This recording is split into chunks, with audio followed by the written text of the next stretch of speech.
अगर मैं आपसे कहूं कि भारत के आसमान की सबसे बड़ी ताकत न तो सरकार है और न ही एयर इंडिया, एक निजी एयरलाइन ने चुपचाप भारत के हवाई क्षेत्र के 60% से अधिक हिस्से पर कब्जा कर लिया है और इसकी मुस्कुराती क्रू और सस्ते टिकटों के पीछे छिपी है एक ऐसी रणनीति जो इतनी सटीक है कि डरावनी लगती है।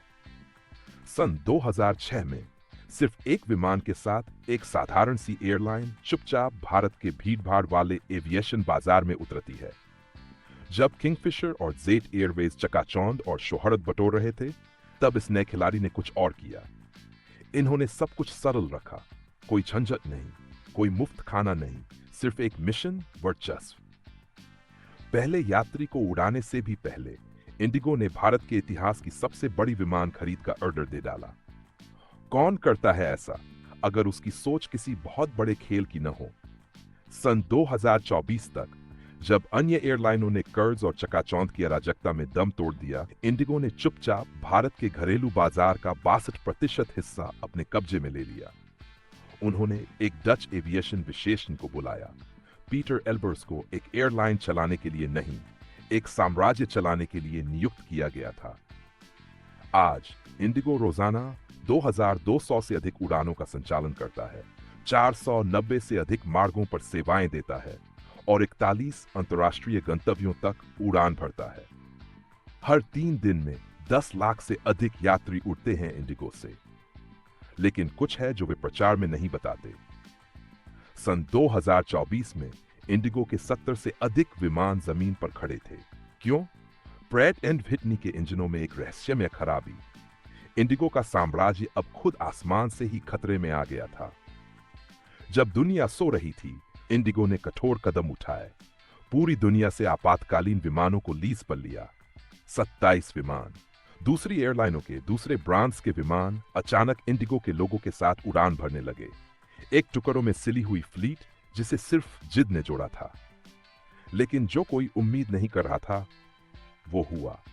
इतने विमानों के जमीन पर होने के बावजूद इंडिगो टूटा नहीं, वो दहाड़ के साथ लौटा। वित्त वर्ष 25 में इंडिगो ने 7,258 करोड़ रुपए का लाभ घोषित किया और विदेशी मुद्रा हानि को हटाकर उसका लाभ रहा 88 अरब 600 करोड़ रुपए से अधिक। जब बाकी कंपनियां संघर्ष कर रही थी, इंडिगो एक वित्तीय किले में तब्दील हो चुका था। पर कैसे? इंडिगो की रणनीति एक टेलीकॉम नेटवर्क की तरह सोचना, पूरे भारत को जोड़ो, फिर चुपचाप फैलो। सिर्फ 3 साल से भी कम समय में इंडिगो ने 15 नए अंतर्राष्ट्रीय गंतव्य जोड़े। अब ये वाइड बॉडी विमान से एम्स्टर्डम और मैनचेस्टर तक उड़ान भर रहा है। इसकी कम खर्च वाली पहचान अब बदल रही है।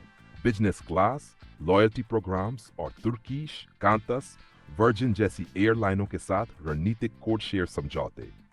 लेकिन इस विशाल आकार की अपनी परछाइयां होती हैं। मई 2025 में उत्तर भारत के 11 हवाई अड्डों पर संचालन रुक गया, भू राजनीतिक तनाव की वजह से।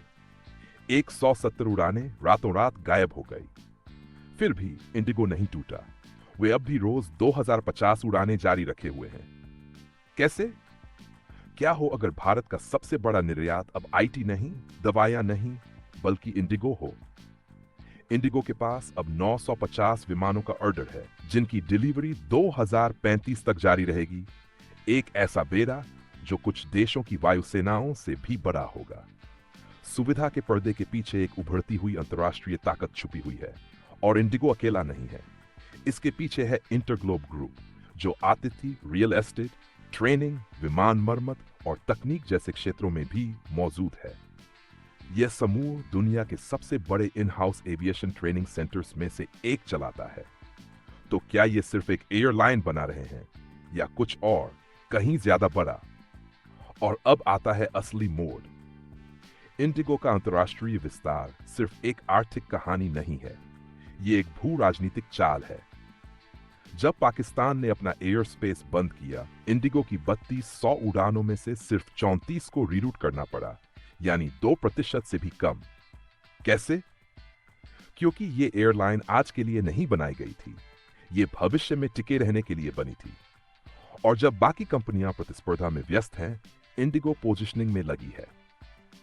क्या इंडिगो सिर्फ एक कम खर्च वाली एयरलाइन है, या फिर एक खामोश महाशक्ति बन रही है? ये तो सिर्फ शुरुआत है।